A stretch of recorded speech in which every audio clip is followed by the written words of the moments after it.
Hey guys, so we're going to talk about how to make a die, and I'm going to explain to you how these things were made, because a lot of times I know a lot of you have total misconceptions about how this stuff was done. So this is a ring, this is called a hub, but this ring hub so a lot of you probably think somebody sat down and they carved this in the positive. They didn't. This wasn't carved in the positive. This piece was carved in the negative, and then it was raised into the positive, because some items are easier to carve in the negative than it is to carve them in the positive. Or you'll do a combination of two. You'll do negative and positive carving, and you'll raise masters and go back and forth. But for most people's purposes, I mean, this was a company that was mass producing literally hundreds of thousands of these rings. And they needed permanent copies so that when the die would fail, they could reproduce another die that's exactly the same, because they had, all these were done in gold. And they needed the weights and everything to be the same, because they didn't have like a little store where they sold a couple of these rings. They mass produced these and they sold these around the world. So they probably made, I mean, there's probably millions of these rings, of this copy out there. And this was the original, what they call the master hub. So what would have happened was, to make this, you can imagine if you were carving this directly in the mail, how hard that would be to do. It would be very difficult. But what they did was they carved the center, probably carved the center in the male, and then they pressed it into the female, just this middle piece, and then they added on the sides here, and then heat treated this. So they added on the sides in the negative? In the negative, yeah, it's easier. Right. And then they would have heat treated it and then raised this from the female. And let me show you. So what we're going to do, is anybody watching? 20 people. Really? Yep. So, we're going to just sit here and we're going to make something really easy. We're going to make a basic ring. And the reason I'm showing you guys all this is because it's going to help you. When it comes time to use your dies, that, you know, you'll understand how the metal flows. And that seems to be the biggest holdup in here, is people just not understanding how things are done. So this is layout die. It smells really good. You can buy it online. It's what, 13 bucks. You'd probably like it just for the smell. But so what we'll do, we're going to... Let me know if you need my calipers. I need your calipers. Okay, here, you take over. All right. So what we're going to do is we're going to draw a ring on here. Just a basic flat ring. And then I'll show you how to put some decorations on it. So you can actually stamp into this, like just using a stamp. So imagine if you bought like an off-the-shelf skull stamp from, like, I don't know, those companies that sell little hand stamps. You could hammer that into the top of this. Here you go. So what we're going to do, we're just going to find our center.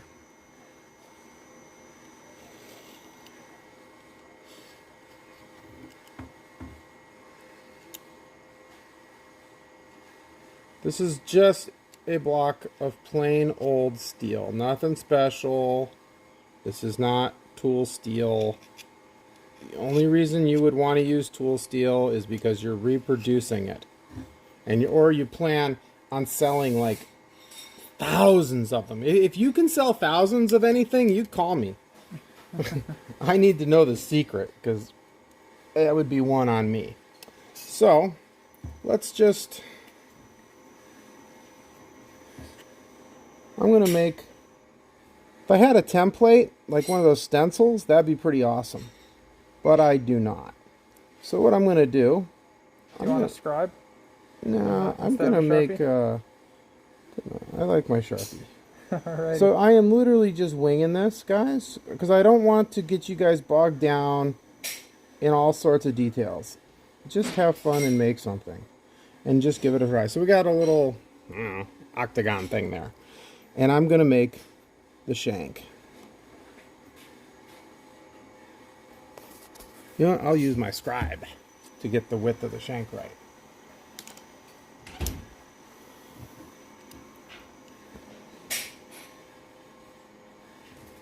And put the lock on. There we go.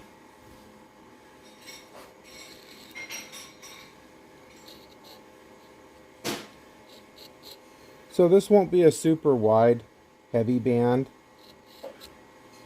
but it'll be reasonable. So we've got it kind of laid out. I'm going to put my end pieces right there. So that's how long it's going to be. I'm going to grab a burr, and we're going to make it, let's do a half round shank. So it's just going to be a half round. I'll show you how we do it. And this is, honest to God, how these things start out. Because this did not start out in the mail. This one did. This started out in the mail. But this came from a much larger piece. And it was done, you can see where they've laid it out. This was done on a Janvier machine, on a much bigger one. And they had a big round one. So when you see those things, you know, you'd probably be looking at that thing going, oh my God, they're so amazing. Well, not really. Still cool, but.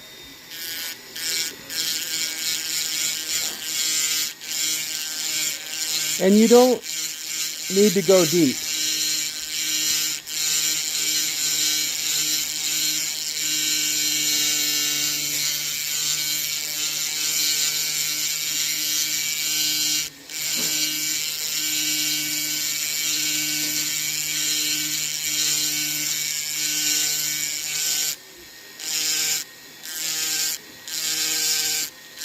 You can see where I'm going to have a half round shank really quickly here.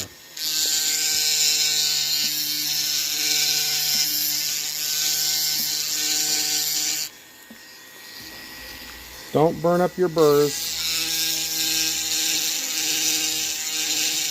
Just because your flex shaft goes 30,000 RPMs, you don't need to go 30,000 RPMs.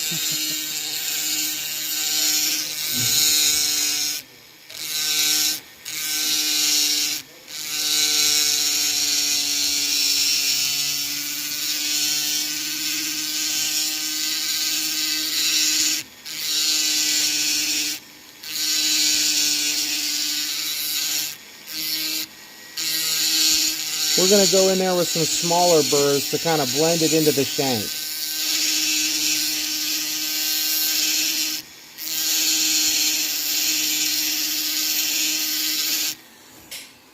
All right.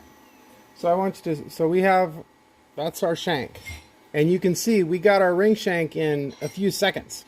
We're going to press it in. Let's see what it looks like. There's the shank. The side. Now, if you wanted to go in here and do some cool decorations on the shank, let's put a line down the middle of the shank. Just so we have a thin line. So it's got like a little raised decoration.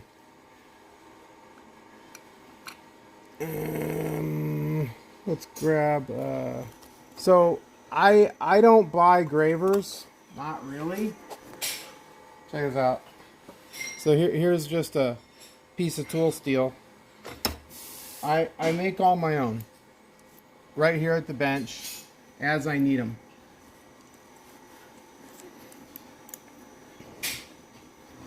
So I want to make like a pointed graver. So I'm gonna file it off.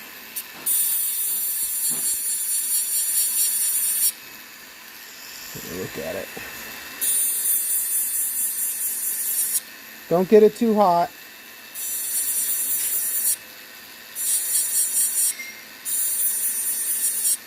Where can you get the sealed blocks and what are they called? This thing? Yep.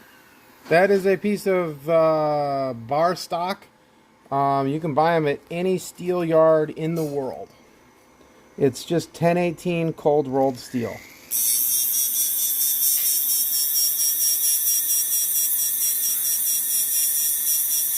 So what I'm doing is I'm basically taking out the belly of this thing so I can get a good angle on it. Take a look. Blow it up. Anyway, there's my graver. And here we go.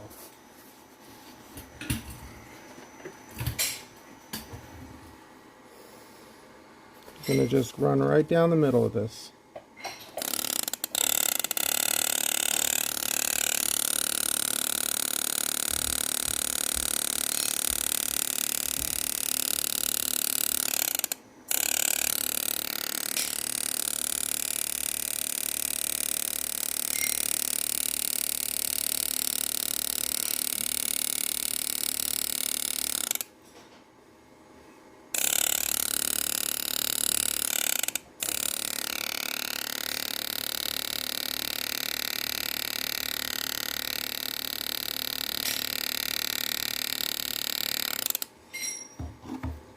So we could actually make this whole thing kind of square if we wanted, or kind of diamond shaped.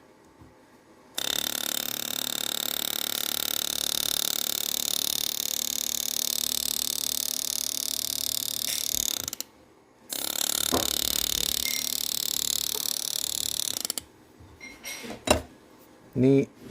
All right, let me get on with the next side. You want to do some silly putty? See, show 'em Sure. what it looks like.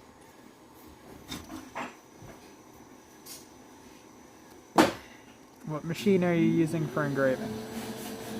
It's the Fordham Power Graver. Very inexpensive, easy to use. Most engravers will say it's terrible, but I like it.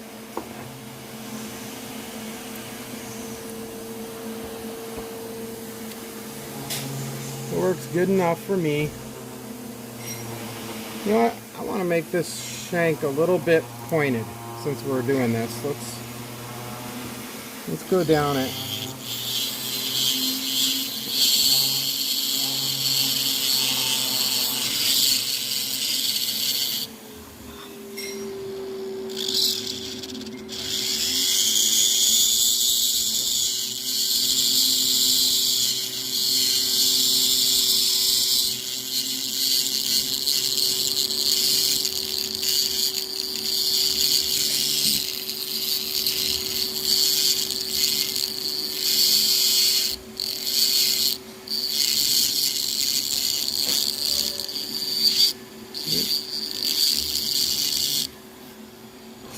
Now check it out. So you can see how quickly, just by using a heart burr for stone setting, Right. I was able to carve a diamond shaped shank. Now look at our shank. Very cool. So our shank is now a diamond shape. You could do it however you want. So we'll do another one on this side. We'll do this whole thing with diamond shapes.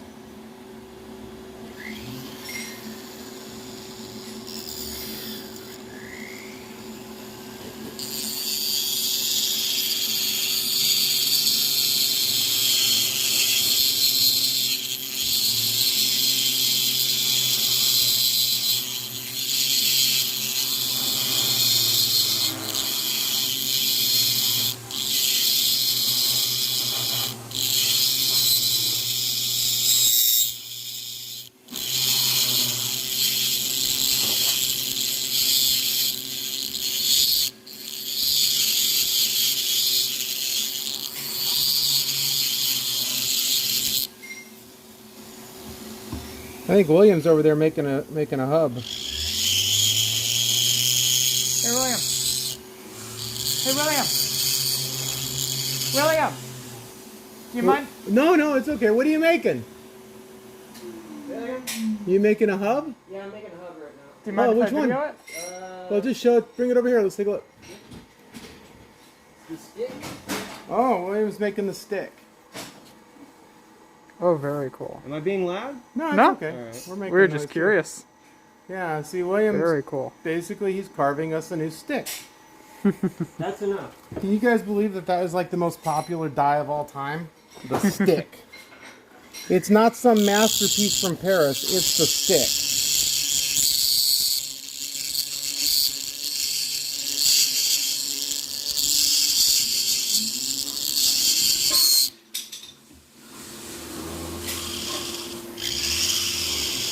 Yeah, William has his own bench, so he doesn't steal my stuff. Are you using just normal burrs like we use for silver, or are they Same high-speed? exact burrs. Same burrs, no different. There's no special secret burr. These are the same ones. The same bush burrs. They're high-speed steel burrs. I'm not using carbide. I'm not using, you know, any expensive burrs. We're just using plain old burrs. I've never used anything other than this, just inexpensive tools. We could show, you know, I think there's people who have a lot invested in making things seem difficult, but I mean, you don't need to do tool steel master hubs. That, I mean, unless you think you can sell thousands of something or millions, there's no reason at all. But if you do manage to sell thousands of something, seriously, I will help you make as many hubs as you need. We can get rich together. If you've got the next big idea, let me know. So I'm going to put two little dots up here because I think they look cool.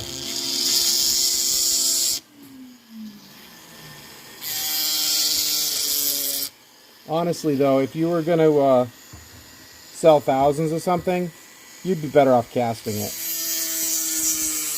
You're making dies because you like to.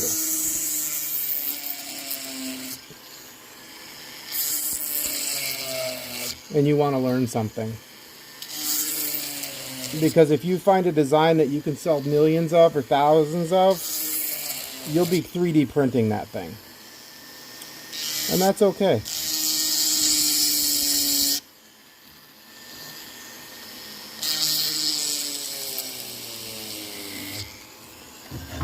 So you can see how you could pretty quickly make a 3-stone ring here, huh?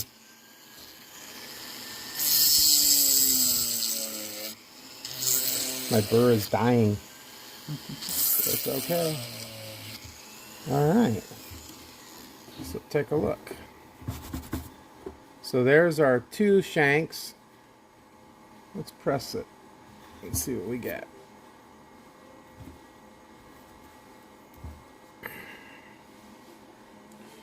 So there's the two shanks. Very cool. Yeah.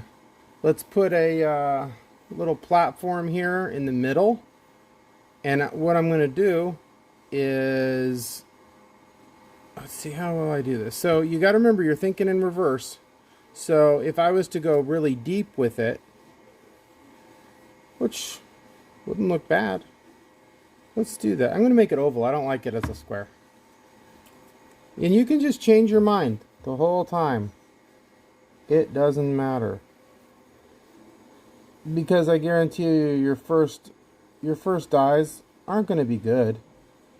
But it's okay. Because you're going to learn a bunch just doing this. Don't agonize over it. I see so many people just agonizing over design. Just make something and move on. Yeah. That'll be neat. Just make something and move on. There's plenty of hills to die on. Jewelry ain't one of them.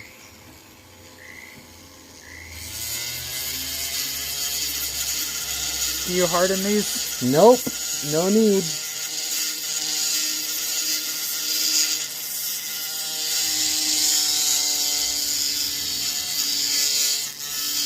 You only need to harden them if you're actually raising a master off of something. Yep. And if you're gonna, again, I bet you I could strike 1,000 pieces off of this, and it wouldn't even wear it. The reason people harden dies is if they're gonna sell. I mean, you're talking tens of thousands. I mean, we have dies in here that are over 100 years old that are still perfect. But these came out of factories that produced massive quantities. You guys have no idea I've been in factories where they had 55-gallon drums filled with stampings. I mean, they would run 24 hours a day, just for decades, just pumping stuff out. And that's what destroyed a lot of these companies. There was no shortage. There was never any scarcity. There was always abundance.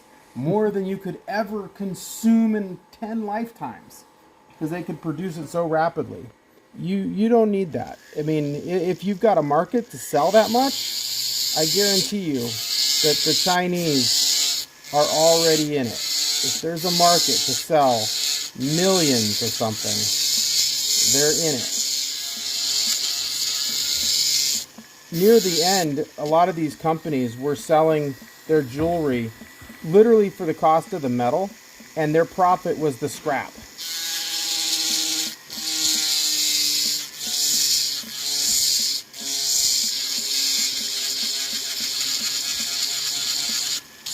So I'm going to make a deeper center.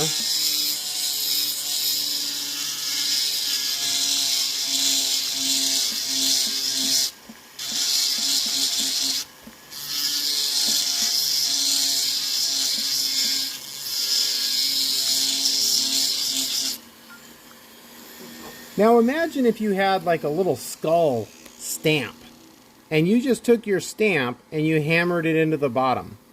Essentially what you did was, now you have the reverse of the stamp, and when you press your metal in there, you're going to have the little skull stamp. And it'll be sticking out on the top. So if you were to make this bigger, you could do that.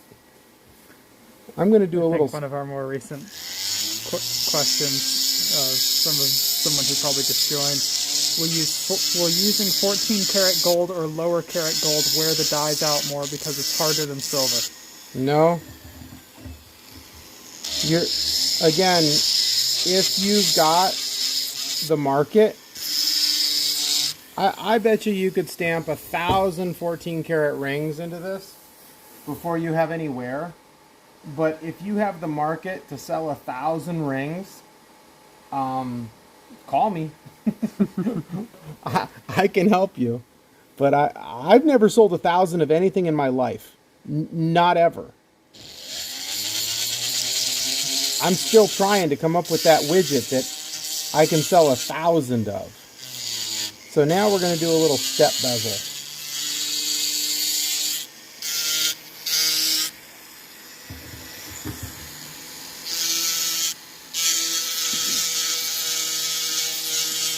I don't know where all this stuff about hardened tool steel has come from.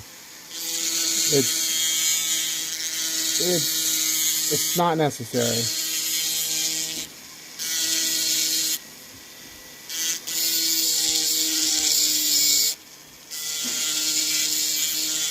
I know that there's people who like to pretend it is, because then they can keep people from doing stuff, because they'll think, oh, I got to use special steel. I got to have a heat treating furnace. I got to temper it. All these barriers to entry. But you don't.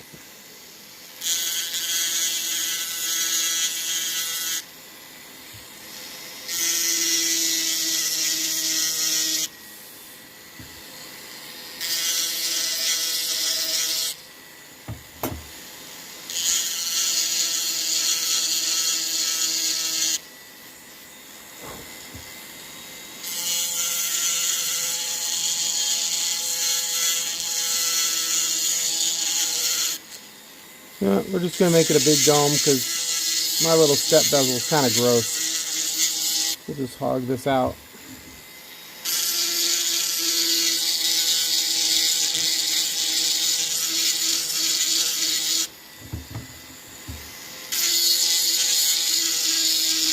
As you can see, this is very easy to do. And if you were to spend a little time and effort, you could probably do a really good job and make something pretty neat.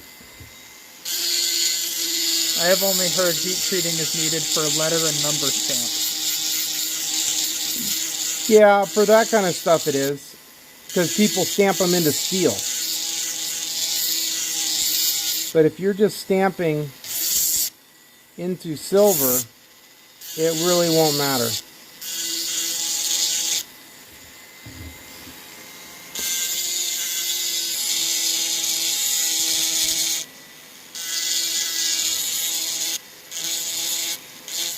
If you're stamping into, like the guys who make stamps for letters and numbers, they don't know what the person's going to stamp into. So, of course, they're going to heat treat them. Because if you're going to stamp it into a block of steel, yeah, it needs to be hard. But this is making jewelry is a whole different animal. Very cool. Yeah. So imagine flat set, a couple little diamonds and a ruby. It'd look amazing. Let's bridge these two gaps together between there, and let's do a little, and then we'll stamp this. We'll go press it in silver.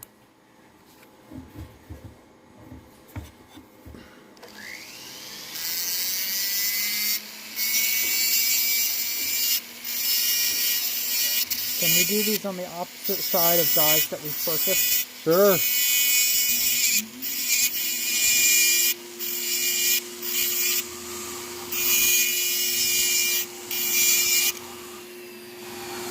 Let's go press it.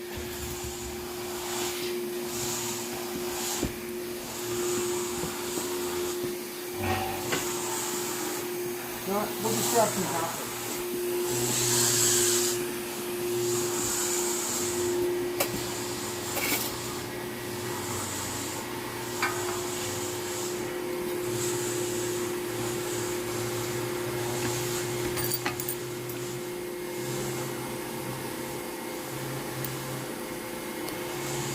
So this is 16 gauge copper. I'm going to anneal it. I think that stuff is pre-annealed. Yeah, baby. You know what I'm tempted to try? Just to show you how hard, how strong a piece of steel is, we're going to hit it with a drop hammer. Do you want me to actually set it inside of the... I'll do it. I'm gonna strike it hot. We're not gonna get much of an impression, but I want to show you how tough just plain old steel is.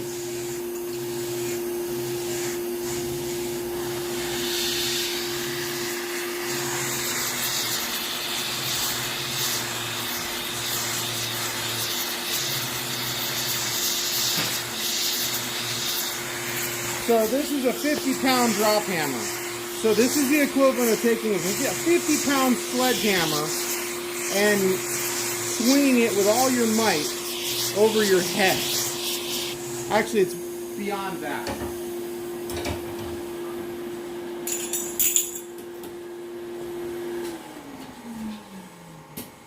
Look out, William.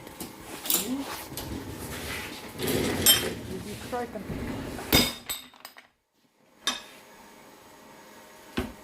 Alright.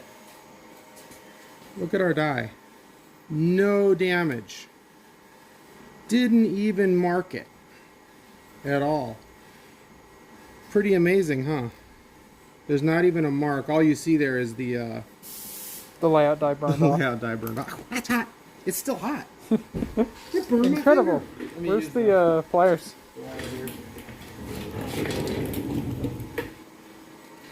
How's the impression? Oh, there's pretty much... Oh, we got one. Holy, Wow. Look at that.